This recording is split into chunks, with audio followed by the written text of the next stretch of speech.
Hey right guys, Troy from Just Joey, and today we're going to be talking about Dune in a nutshell, which is a new thing that I want to start, which I basically just go over the films that I've watched, the games that I've played, and the TV seasons that I finished in that month. Because I think last year I used to do it where I'd talk about the films that I had watched in that month and speak about them a bit.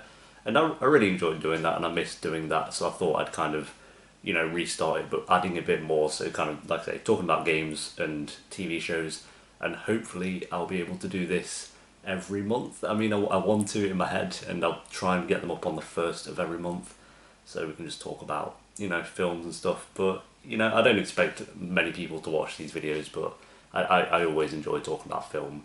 So yeah, let's see what we watched and played over the last month. I'm going to start with TV seasons because I feel like there'll be the less every month because you'd have the shows going on for however long. First off, I've started rewatching Breaking Bad, and I think for the sixth time overall, and I finished season one of that last month. I need to start season two, but obviously Breaking Bad is a masterpiece, and as for season one, it's so funny rewatching it, and like every time I rewatch it and watching season one and seeing how different Walter White is as a character to how he is at the end of the show, and that's always interesting, and probably the best part of Breaking Bad on rewatch is just seeing how different he is as a character and how he acts.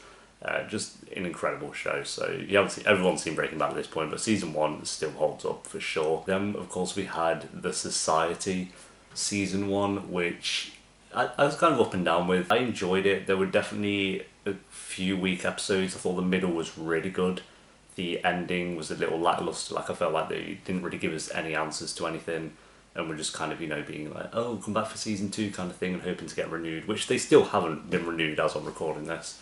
Fingers crossed they do, because I do want answers. I think my biggest problem with it was the characters didn't interest me too much. There were some towards the end, like a little handful, but hopefully with season two they can build on some more of the characters, which would be nice. And then another Netflix we unfortunately had was Black Mirror season 5. The more I think about the 3 episodes that they gave us with season 5, the more I kind of fall out of love with the season.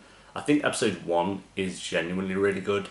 Episode 2, I really liked when I reacted to it, but then upon thinking about it, I was like, what was really the point? I felt like the message was so obvious, and yeah, and then episode 3, I thought Miley Cyrus was really good, but overall wasn't really an episode for me. So, in general, season 5 of Black Mirror was kind of a disappointment, unfortunately. Hopefully, though, they'll get a season 6 and come back stronger. We'll see. And then, of course, the big one, we finished Avatar The Last Airbender, which I have the entire box set here. I did all of the final 4 episodes in one sitting, and I'm so glad I did, because the ending of this show and the show in general is probably the best that I've ever reacted to. I think episodes 18, 19, 20 and 21 are basically all 10 out of 10s, and I was so blown away by it, and it's been such a nice journey reacting from episode 1 to the finale as well. It's going to be sad to see it go. I do have Legend of Korra up on the shelf ready to go as well. Like I said, I'm going to give it a few weeks, I think, and then jump into that and try and detach it from Avatar, because I don't want to go in comparing it to Avatar like people have told me not to do, which I wasn't going to do, because I try not to do that with things that are attached to other series as well. But no, overall just an incredible series, wonderful villains, great characters, the action and the ending, everything was just satisfying, unlike other TV shows. And I don't know, I miss it already. It's only been, I think, like 3 weeks, and I miss it already, so that's that. Yeah, they're all the TV seasons that I've finished in the obviously I've been watching other shows, but they're kind of midway through their seasons at the moment, so I'll talk about them more in another one of these videos. But overall, I'd say a strong month for series. I think Black Mirror was definitely a disappointment. The Society was new, but definitely enjoyable. I enjoyed reacting to that and hope to see a lot more of that show. And Avatar was just perfect. And then obviously rewatching Breaking Bad. Ooh, just always nice. I feel like I have to do it once every year. I feel like I have been doing that since 2013. I've been watching it once every year, so yeah, back on with that this year. As for films, I've had a pretty good month with film. Like I said, I'm starting to get back into watching film a lot more, which is nice, because I kind of dipped. Like I'd watch like a little bit of film every month, and just haven't been able to like just sit and watch film day after day. And I still haven't really done that with this month, but it's been a lot better than it has been in previous months. So I'll just go from like the first film I saw this month to the to the last one. But the first one was a rewatch. It was The Wrong Turn, the first one. It was just one of those, like, we were trying to find a horror film, and that, it's not even really a horror film, it's just funny. But yeah, I kind of get some enjoyment out of The Wrong Turn. I think even The Wrong Turn 2 has moments of enjoyment, and then after that I think I watched 3 and then was just like, oh, no, and I was kind of done with that franchise. But no, the first one has its moments. It's got Quinn from Dexter in, so I mean, there's that. And yeah, I would recommend, if you just want a film you can just chuck on and laugh at, I guess, and not really think too much about. Not that great of a film, obviously, but as far as like cheesy, I think this came out, it says 2003, so early 2000s horror films, then I mean, why not? Is what I'm saying. Next film I watched was Moana, with this wonderful steelbook. I love it. I adored this film. I didn't think I'd enjoy it as much as I did, and I've been meaning to react to this for so long, and I'm finally glad that I got around to it. It was probably one of the most fun times I've had reacting to a film, and easily maybe one of the best Disney films I've seen, especially in like a while. But this and Tangled I thought were wonderful, and the songs were all catchy and all that stuff. The visuals were obviously just beautiful, like all the islands and stuff in the sea all looked great. So I definitely actually rewatched Moana, I think, at some point. And I think we have Toy Story 4 that I'm going to see in 4 or 5 days. So I'm excited to see that as well, because I've heard great things about Toy Story 4. But yeah, Moana was really good. Next we have another horror film called Grave Encounters. This has been out for a while, 2011, and I've heard mixed things about it, like things here and there. I was kind of on the fence with it. I thought the idea of it was kind of nice, and they had a couple of cool moments with what they did with the ghosts. I don't know, I just thought the acting was kind of awful. I know at times it's purposely meant to be bad, but for me it was just a bit like, okay. I know it's like a low budget horror film, so I guess sometimes that's a given that you get bad acting, but not all the time. I like the idea of it. I thought the atmosphere is kind of eerie at times as well, like more so at the start, and then once you kind of got used to it and it kind of lost its touch, I was a bit like, okay, this film needs to wrap up now. But I know they have a Grave Encounters 2 as well, which I have no interest in seeing after seeing this one. And yeah, I thought it was okay. It was okay. Next up was Tucker and Dale versus Evil. I would say this is technically a rewatch, but not really, because I seem to remember watching it before. Because when I was watching it, I was like, I swear I've seen this scene before, but I haven't seen the film. So I was confused about how I remembered certain scenes, but haven't seen the film before. But no, this was actually pretty enjoyable. I think the first half was actually really funny and really enjoyable. The comedy completely fell off in the second half though, which is kind of unfortunate, because the first half was genuinely actually quite funny. I was surprised by it. I didn't think I'd laugh. Yeah, like I said, in the second half, when it tried to actually give you a story, even though the first half kind of had a story as well, but then when it tried to delve into that more, the comedy just completely fell off, and that was what was really holding up for me, was the comedy. I wanted to give this a higher rating, but like I said, the second half was just kind of disappointing. And the last scene is so strange. I was just like, what the fuck's going on with the last scene? But it's still worth a watch. You can chuck it on and not really think too much about it, for sure. Kind of like with The Wrong Turn. A bit different to The Wrong Turn. This one doesn't take itself too seriously, which is also nice. I guess it kind of does in the second half, which was unfortunate. But the first half, really good. So I do recommend it. And the first really actually great film that I watched this month was, well, last month I guess, First Reformed. This came out last year, and I've heard incredible things about it. I've always heard about like how wonderful Ethan Hawke is in this film. That is his best role ever. He's fantastic. He's really good. I love the way it's shot. The cinematography is beautiful. I love the fact that they really have no music throughout the entire film. It's just these kind of subtle sounds. It's really weird. Like, they don't have an overbearing soundtrack. They do at times, like there are scenes where there is kind of some music in it, but I just noticed when I was watching the film, like, they really have very little of it, which is nice. I think the last 15 minutes are basically perfect, I'd say. 10-15 minutes are basically perfect. There were a couple of scenes that I wasn't too interested in. I think his message is very heavy-handed, but it does work in with the story, so it kind of makes sense. It's not like the message just kind of comes out of nowhere and it's like shoving it in your face. It does seem like it is doing that at times, like a couple of times, but like I said, it works so well in with the story that I didn't mind too much. And yeah, like I said, I thought the last scene was wonderful. There was one moment where I was a bit kind of turned off by some of the makeup effects, I guess you could say. I don't want to spoil it, but some of the makeup effects look kind of silly and cheap. But no, I really enjoyed this. I was surprised by it, so check it out if you want a more serious. It's kind of a slow one. It is a slow one, not for everyone, I'm sure, but I don't know. I just thought the dialogue and the acting was so engaging that I don't know. I could take my eyes away from it. So I do want to give it another rewatch as well.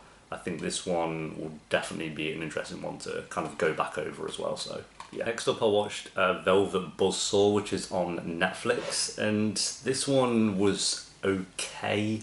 I'd heard some people saying it was terrible. I didn't think it was terrible, but I don't think it was that good either. Like I really wanted it to be good, but it felt like three different films kind of merged into one, which was really weird. Dan Gilroy directed this film, who directed Nightcrawler, which is one of my favourite films of all time. I think that is a wonderful, wonderful film, and Jake Gyllenhaal in Nightcrawler is iconic, like one of the best characters I've seen on screen. And Jake Gyllenhaal is in this film as well, that's why I mentioned that, and he's good. He is good in the film. I'd say he's one of the strongest parts of it. And some of the other actors and actresses in this film are just, I couldn't stand them. They were just annoying. But Jake Gyllenhaal was good. There were moments of the film that did really work. Like the idea of it alone is actually really, really good. That you kind of have these paintings found by in this abandoned kind of room, I guess we'll say, and they have this creepy history behind them, and they can start moving around and stuff. But the execution to it was just poor.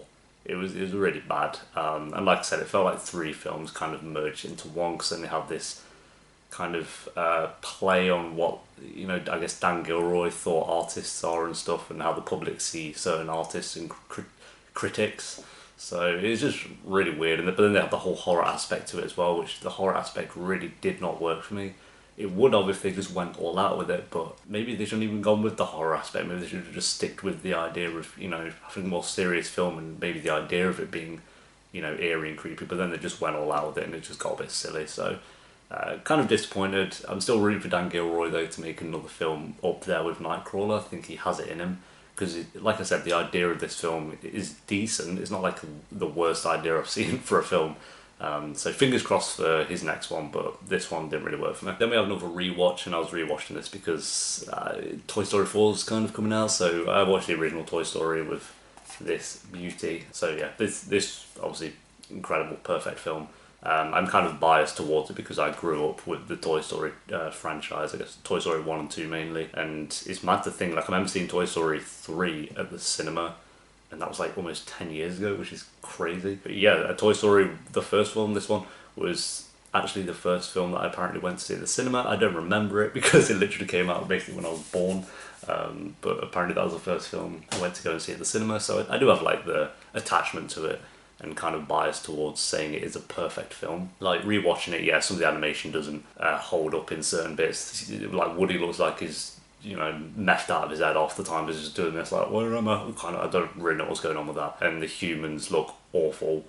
But that's like, it was done in '95. It was the first film to do something like that. So you give it a pass. It's like you can't bash it for that. It was just funny watching it with like Woody's eyes. I was like, what the fuck is this? I think it's just a testament when you kind of see recent Pixar films and you see how far they've come in, I guess, how long, when did 95, so a long time. I really, really enjoyed that film. I don't have a flaw with it. It's like not even 90 minutes as well. It goes by so quickly, and the music, just the characters, I love them, and I'm really excited to see Toy Story 4, which we'll see. I guess in the next video I'll maybe report back on what Toy Story 4 was like for me, but Toy Story 1 and 2 and probably even 3, I'd say, just all perfect, so I'm hoping 4 is as well. Next film I watched was Brightburn, which was bad. I really did not enjoy this film. I thought some of the deaths were kind of cool, I guess, but the characters, the acting were just bland and boring to me. I think I almost fell asleep twice. I thought the story was just very rushed into, like they didn't really give much of a setup. They just kind of jumped into it, and things kicked off, which I guess maybe works because the film is very short as well. It's very short. It went by kind of quick, which I'll give it that. I don't know, there's just nothing really there for me. I think the idea is cool, like having a kid who has all these superpowers, like kind of Superman, I guess everyone's comparing it to that kind of, if Superman went evil, and then he uses those powers to just go and kill people, because why not? Because he's just a little kid who's a little shit as well. So I mean, do what you gotta do, but to me, it didn't really work. Like I thought the idea, like I said, was cool, but no. So I won't be rewatching that, but I mean, whatever. Next, we have a film that I've been wanting to watch for so long. I've been wanting to watch this for ages and finally got around to it. But The Favourite, I adored this film. I adored it. Obviously, a lot of people were raving about this around the Oscar time, and even last year, people were really raving about this film, from what I'd heard. And I wanted to see it at the cinema, and I would have loved to see it at the cinema, but I just never got around to it. And I adored it. I thought the acting was spectacular. Olivia Colman, I don't know, I'm so happy she got some recognition that she deserves, because I grew up kind of watching Peep Show as well, and she was in that. So it's kind of nice to have an actress that you've been looking at for years. She was in a film called Tyrannosaur as well. I think it's called Tyrannosaur, which she's spectacular in. So it's nice that she got the recognition she deserved, and she is outstanding in that film, as is Rachel Weisz and Emma Stone. Even Nicholas Hoult, I didn't even know he was in the film, but he's great as well, from Skins. So it's just nice seeing these, actors and actresses that you kind of watched even growing up and just in the film like this, which is really awesome. And yeah, cinematography, costumes, music, everything is just perfect. The story didn't go the way I thought it would, which I really liked.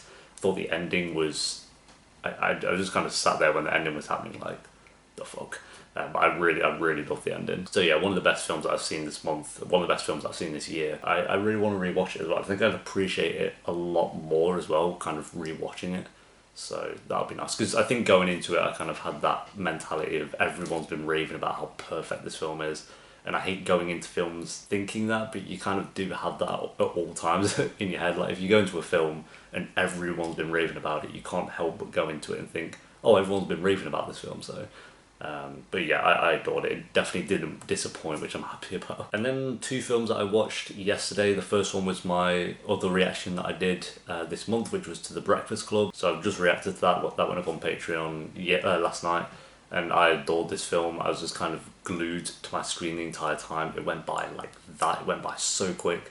I thought the characters were wonderful. And it's so weird talking about The Breakfast Club in 2019 and having not seen it until yesterday, because basically everyone I know has seen this film. Because like I say, it came out in 1985, so obviously everyone's kind of seen it, and I'm surprised I never got around to watching it. But I'm very glad that I did. Basically a perfect film. I don't have a singular flaw with it. Like, even the first, I was watching it, I said in the reaction, but I thought 15 minutes had gone by, and I checked the time and it had been like 40. Like, it went by so quickly, it was crazy.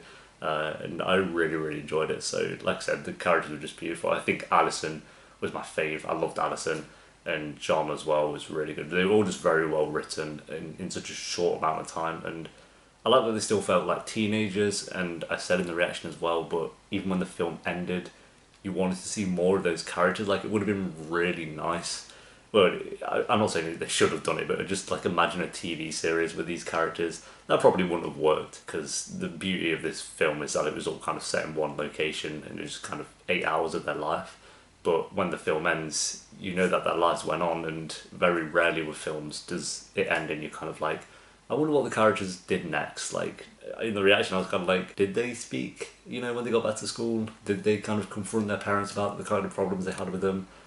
Did they grow up to be like their parents? Did they grow out of that? Did they stay together? You have all these questions about how they kind of went on with their lives, which is so good. And I don't know, I loved it, and I want to rewatch it like now.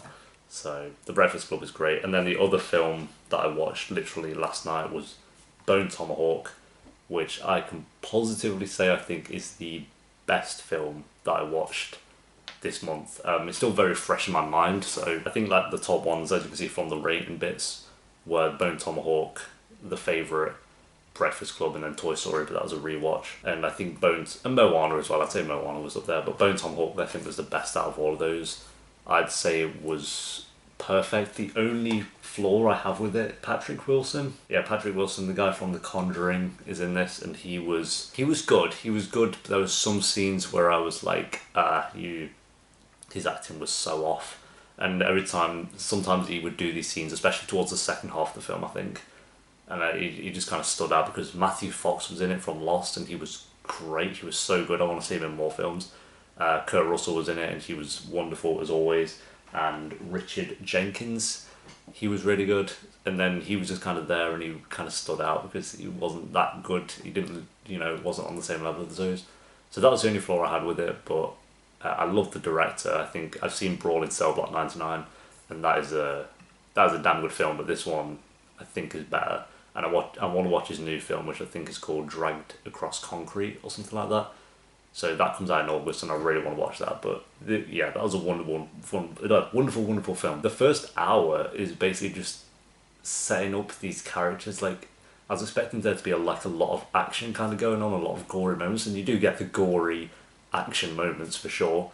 But they're mainly kind of towards the end of the film, which I like because the first hour it does have a few of those kind of gory moments still in that hour. But it was just these characters talking, like they were just talking about their past and what they plan on doing, and how they ended up in these situations. And I don't know, it's just wonderful watching them talk. Like, I was so interested in the characters' lives, that I just wanted them to be okay as well.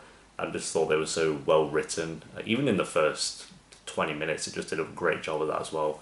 Like, there are moments where I can see some people thinking, oh, this is kind of slow, like when we get into the good stuff. But to me, the good stuff was just them talking and engaging with each other. Matthew Fox, I thought, was the best character.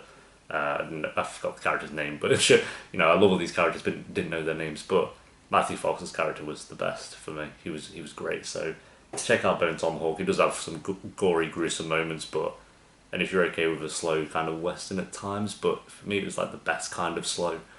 And yeah, I want to rewatch it like now. I loved it. So yeah, they're all the films I watched. And then quickly jumping over into games, I completed Rage 2, which I thought was awful. A lot of people really love this game, and I just can't see. I think the gameplay is fun, like the gunplay is really enjoyable with it, but the driving around I thought was boring. I thought the story was abysmal, like the characters did not interest me in the slightest. It was so buggy. It is one of the most bugged games or glitchy games I've played in a long time, and it just really, it's annoying because it just shows not how little Bethesda care, because obviously they care when you have to care when making a game unless you're EA, but to me it just felt like they didn't care. It was kind of weird. Like, I loved Rage 1. The first Rage I thought was great, and it kind of had like a more eerie, horror-y vibe to it, I guess, which maybe I liked more about it. But with this one I just didn't care at all. Like I said, I thought some of the gameplay was okay, but other than that,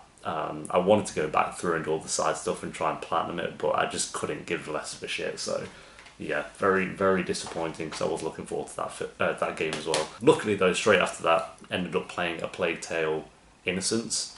Completed this in a couple of days, I think, or like a week, I guess. I loved this. I thought the characters were great. The graphics were beautiful. The story was so good, and it was just such a nice, short experience. I think it took about, maybe in total, 9 hours to kind of complete the game, maybe a little bit more. And it was just nice. It just felt like a HBO miniseries, like you're just kind of watching it. I was like, yo, this is sick. So I really enjoyed this. And like I say, a lot of people are raving about it kind of now as well, which I think hopefully it gets the appreciation it deserves. I think the only thing I was a bit with was the action kind of side of things, when you have to use your slingshot on some of the guards and stuff when they're running at you, but even that was okay. It was good. It had like some nice stealth elements to it. Now, I haven't completed this yet, but I've done like a lot of it in this month, and I don't know if I'm near completion, because I've heard it's quite a long game, but Days Gone, which I played a bit of the month before as well, but not too much. This is the month that I really kind of delved into it, I'd say, and got a feel for the game. So I'll talk more about it maybe when I finish the game, but all I can say for now is that I'm really enjoying it. It seems to be getting better and better as time goes on, which I like, because when I first started the game, like the month when it came out, I don't know which month that was, and I did a little bit of it and I just kind of stepped away from it. So like, it's kind of boring. Decided to give it another go, and I love it. It's really good. I think the voice acting is great. Like, the voice acting is so good. I love the characters, Deke and Boozer. I think they're wonderful, and some of the other side characters as well are really cool. The action, gameplay with the Horde, I don't know what they call them, the Freakers, they're good. It's basically another zombie game, but I think the story and the voice acting and characters really hold it up, and the world as well.